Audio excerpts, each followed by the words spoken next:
প্রিয় দর্শক, জানিয়ে দেব আমাদের হাতে থাকা সর্বশেষ আপডেট আন্তর্জাতিক বাংলা খবর। চ্যানেলটি সাবস্ক্রাইব করে আমাদের সাথেই থাকুন। বিশ্বজুড়ে ট্রাম্পের নতুন শুল্ক কার্যকর, বাড়ছে উত্তেজনা। যুক্তরাষ্ট্রের প্রেসিডেন্ট ডোনাল্ড ট্রাম্প ঘোষিত নতুন শুল্ক ট্যারিফ কার্যকর হয়েছে আজ মধ্যরাতে। বিশ্বজুড়ে বিভিন্ন দেশের উপর আরোপিত এই শুল্কের ফলে বৈশ্বিক বাণিজ্যে নতুন করে উত্তেজনা ছড়িয়েছে। মধ্যরাত পার হবার কিছু মুহূর্ত আগে ট্রাম্প সামাজিক মাধ্যমে ঘোষণা দেন, মধ্যরাত হয়েছে, এখন থেকে বহু বিলিয়ন ডলারের ট্যারিফ যুক্তরাষ্ট্রে প্রবাহিত হচ্ছে। যদি না দেশটি রাশিয়া থেকে জ্বালানি তেল আমদানি বন্ধ করে, তবে ভারতের উপর আরোপিত 50% শুল্ক কার্যকর হবে 27 আগস্ট থেকে। দিল্লি এই পদক্ষেপকে অন্যায়, অবিচার এবং অযৌক্তিক বলে নিন্দা জানিয়েছে। দিল্লি বলেছে তারা জাতীয় স্বার্থ রক্ষা করবে। বুধবার প্রেসিডেন্ট ট্রাম্প বিদেশে তৈরি কম্পিউটার চিপের ওপর 100% শুল্কের হুমকি দেন। তবে যুক্তরাষ্ট্রে বড় বিনিয়োগ করা প্রতিষ্ঠান যেমন দক্ষিণ কোরিয়া স্যামসাং, SK হাইনিক্স এবং তাইওয়ানের TSMC নতুন এই শুল্ক থেকে আপাতত রেহাই পেয়েছে। লাওস এবং মিয়ানমারের মতো উৎপাদন নির্ভর দেশগুলোর উপর 40% পর্যন্ত শুল্ক বসানো হয়েছে, যা এই অঞ্চলকে বড় ধাক্কা দিতে পারে। বিশ্লেষকদের মতে চীনের সঙ্গে ঘনিষ্ঠ বাণিজ্য সম্পর্ক থাকা দেশগুলোকে টার্গেট করেই এই পদক্ষেপ নেওয়া হয়েছে। যুক্তরাজ্য, জাপান ও দক্ষিণ কোরিয়ার মতো কয়েকটি দেশ ইতিমধ্যে ওয়াশিংটনের সঙ্গে সমঝোতায় পৌঁছে হুমকিকৃত উচ্চ শুল্ক থেকে কিছুটা রেহাই পেয়েছে। ইউরোপীয় ইউনিয়নের সঙ্গেও একটি চুক্তি হয়েছে, যার আওতায় 15% মেনে নিয়েছে ব্রাসেলস। কানাডার উপর ট্যারিফ 25% থেকে বাড়িয়ে 35% করা হয়েছে, ফেন্টানিল ও অন্যান্য মাদক পাচার ঠেকাতে সহযোগিতা না করার অভিযোগে। তবে USMCA চুক্তির কারণে বেশিরভাগ কানাডিয়ান পণ্যই এই শুল্ক থেকে বাদ পড়বে। মেক্সিকোর ওপর নতুন শুল্ক আরও 90 দিনের জন্য স্থগিত রাখা হয়েছে চলমান আলোচনার পরিপ্রেক্ষিতে। ব্রাজিলের ওপরও 50% শুল্ক আরোপ করা হয়েছে। ট্রাম্প ব্রাজিলের প্রেসিডেন্ট লুলা দি সিলভার বিরুদ্ধে অভিযোগ এনেছেন যে তিনি মার্কিন প্রযুক্তি প্রতিষ্ঠানগুলিকে আক্রমণ করছেন এবং সাবেক প্রেসিডেন্ট জাইর বোলসোনারোর বিরুদ্ধে অভ্যুত্থান ষড়যন্ত্র মামলাকে উইচ হান্ট হিসেবে অভিহিত করেছেন। চীনের সঙ্গে 90 দিনের ট্যারিফ স্থগিতাদেশের মেয়াদ 12 আগস্ট শেষ হতে চলেছে, তার আগেই নতুন করে আলোচনার উদ্যোগ নেওয়া হয়েছে। বিশ্বজুড়ে ব্যবসা প্রতিষ্ঠানগুলি এই শুল্ক নীতিকে কেন্দ্র করে মিশ্র প্রতিক্রিয়া জানাচ্ছে। অনেকেই উদ্বেগ প্রকাশ করলেও কেউ কেউ মার্কিন বাজারে বিনিয়োগ বাড়ানোর চিন্তা নিচ্ছে, যেমন অ্যাপেলের নতুন $100 বিলিয়ন বিনিয়োগ পরিকল্পনা। এদিকে স্পেনের এক শহরে পাবলিক স্পেসে মুসলিম ধর্মীয় উৎসব নিষিদ্ধ। স্পেনের দক্ষিণ পূর্বাঞ্চলীয় এক শহরে মুসলিমদের ঈদ উল ফিতর ও ঈদ উল আজহার মতো ধর্মীয় উৎসব সরকারি জনসাধারণের স্থানগুলিতে উদযাপন নিষিদ্ধ ঘোষণা করা হয়েছে। যুক্তরাজ্য ভিত্তিক সংবাদ মাধ্যম গার্ডিয়ান 6 আগস্ট এই তথ্য জানিয়েছে। প্রতিবেদনে বলা হয়েছে, দেশটির রক্ষণশীল পিপলস পার্টি PP মুর্শিয়ার হুমিয়া শহরে এমন সিদ্ধান্ত নিয়েছে। মুসলিমদের জন্য স্পেনে এটাই প্রথমবারের মতো এই ধরনের নিষেধাজ্ঞা। এক প্রস্তাবনায় এই বিষয়ে বলা হয়েছে, নগরীর ক্রীড়া জনকল্যাণমূলক কেন্দ্রগুলো কোনো ধর্মীয়, সাংস্কৃতিক বা সামাজিক কর্মকাণ্ডে ব্যবহার করা যাবে না যদি না তা স্থানীয় প্রশাসন কর্তৃক আয়োজিত হয় এবং আমাদের পরিচয়ের সঙ্গে সামঞ্জস্যপূর্ণ না হয়। গার্ডিয়ান বলছে, চরমপন্থী দল ভক্স এবং স্থানীয় দলগুলো এই প্রস্তাবনায় ভোটদান থেকে বিরত ছিল, তবে PPর পক্ষে সিদ্ধান্তটি পাশ হয়। তবে স্থানীয় ভক্স পার্টি সামাজিক যোগাযোগ মাধ্যম Xে লিখেছে, ভক্সের কারণে স্পেনে প্রথমবারের মতো ইসলামিক উৎসব জনসাধারণের স্থানে নিষিদ্ধ হল। স্পেন খ্রিস্টানদের ভূমি ছিল, আছে এবং থাকবে। জানা গেছে, হুমিয়া শহরের জনসংখ্যা প্রায় 27,000, এর মধ্যে 7.5% মুসলিম দেশ থেকে আগত। অপরদিকে মার্কিন সেনাঘাঁটিতে হামলা, সৈনিকদের অবস্থান জানালেন কমান্ডার। যুক্তরাষ্ট্রের ফোর্ট স্টুয়ার্ট সেনাঘাঁটিতে হামলা হয়েছে, এতে অন্তত 5 সেনা আহত হয়েছেন। এ ঘটনায় সৈনিকদের অবস্থান তুলে ধরেছেন ঘাঁটির কমান্ডার।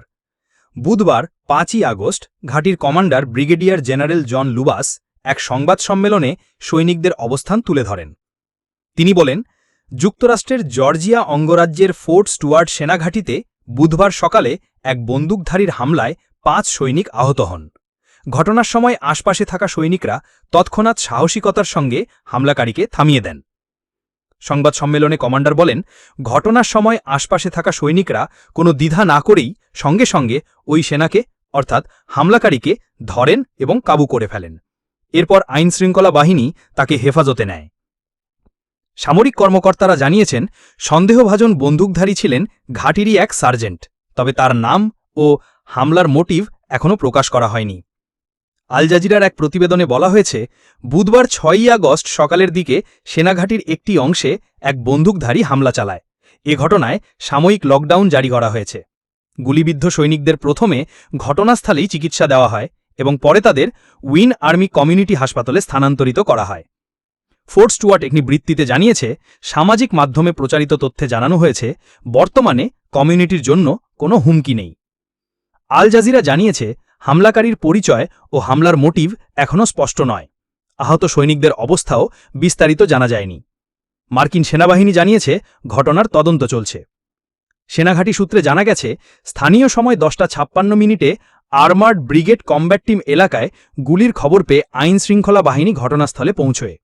এর কিছুক্ষণ পর সকাল 11:04 ঘাঁটি লকডাউন করে দেওয়া হয় এবং 11:35 সন্দেহভাজনকে আটক করা হয়।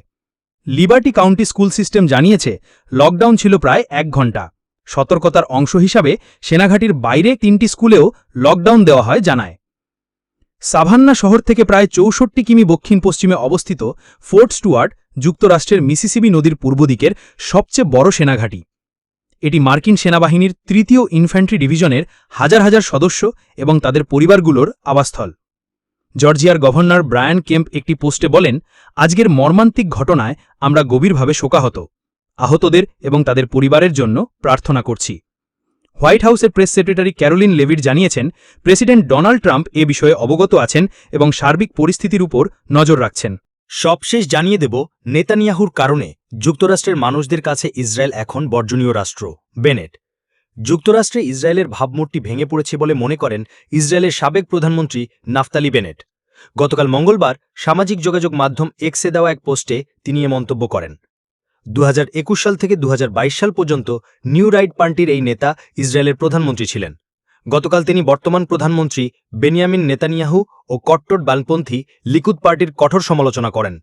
তিনি বলেন, তারা ইসরায়েলকে বর্জনীয় রাষ্ট্রে পরিণত করেছেন।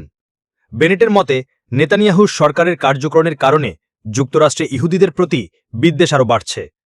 নেতানিয়াহুর সরকার ইসরায়েলের পক্ষে প্রচার চালানোর কাজটিও ঠিকভাবে করছে না বলে মনে করেন তিনি। যুক্তরাষ্ট্রের নিউ ইয়র্ক, ওয়াশিংটন ডিসি সহ কয়েকটি শহরে 10 দিন কাটানোর পর এসব মন্তব্য করেন বেনেট। সাবেক ইসরায়েলি প্রধানমন্ত্রী বলেন, যুক্তরাষ্ট্রের নানা সমস্যা, বিশেষ করে অর্থনৈতিক সংকটের জন্য এখন ইহুদিদের দোষারোপ করা হচ্ছে। দুই পক্ষের রাজনীতিবিদেরাই এ দোষারোপ করছেন। বেনেটের দাবি, তিনি তার জীবনে কখনো এমন ভয়াবহ মাত্রার ইহুদি বিদ্বেষের ঢেউ দেখেননি। তার মতে, যুক্তরাষ্ট্রের ডেমোক্রেটিক ও রিপাবলিকান দুই দলেরই সমর্থন হারাচ্ছে ইসরায়েল। বেনেটের দাবি, মেক আমেরিকা গ্রেট এগেন আন্দোলনের অনেক সদস্য ইসরায়েল থেকে দূরে সরে যাচ্ছেন। এছাড়া গাজায় ফিলিস্তিনিদের চলমান অনাহারের কারণে বন্ধুরাষ্ট্রের পক্ষেও ইসরায়েলকে রক্ষা করা কঠিন হয়ে পড়েছে। সম্প্রতি প্রকাশিত তথ্য উপাত্তও বলছে, যুক্তরাষ্ট্রে ইসরায়েলের ভাবমূর্তি নিয়ে বেনেটের মূল্যায়ন সঠিক।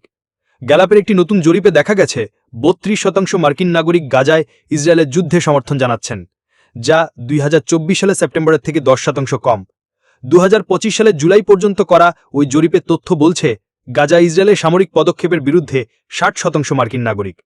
62% মার্কিন নাগরিক নেতানিয়াহুকে নিয়ে নেতিবাচক দৃষ্টিভঙ্গি পোষণ করেন, যা 1.5 বছর আগের তুলনায় অনেক বড় পরিবর্তন।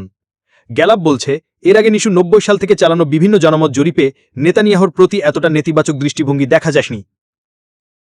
তারা বলেছে, ক্রমাগত ভাবমূর্তির অবনতি হচ্ছে।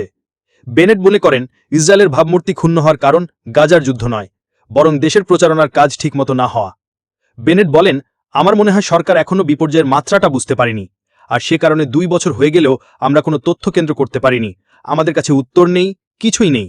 আমাদের বন্ধুরা তথ্য চাইছেন, সত্য জানতে চাইছেন, জবাব চাইছেন, কিন্তু আমরা কিছু বলতে পারছি না। তারা তো জানেন না কাকে ফোন করবেন। নেতানিয়াহু দপ্তরের কর্মকর্তাদেরও আক্রমণ করেছেন বেনেট। তার অভিযোগ, নেতানিয়াহু দপ্তরের তথ্য সংক্রান্ত কাজে নিয়োজিত ব্যক্তিরা কাতার থেকে অর্থ নিচ্ছেন। সম্প্রতি প্রকাশিত তথ্য উপাত্ত বলছে, যুক্তরাষ্ট্রে ইসরায়েলের ভাবমূর্তি নিয়ে বেনেটের মূল্যায়ন সঠিক। এপ্রিল মাসে নেতানিয়াহুর 2 কাছের সহযোগীকে গ্রেপ্তার করা হয়। তদন্তে উঠে আসে, ইসরায়েলের প্রধানমন্ত্রীর দপ্তরের সঙ্গে কাতারের কর্মকর্তাদের যোগাযোগ রয়েছে।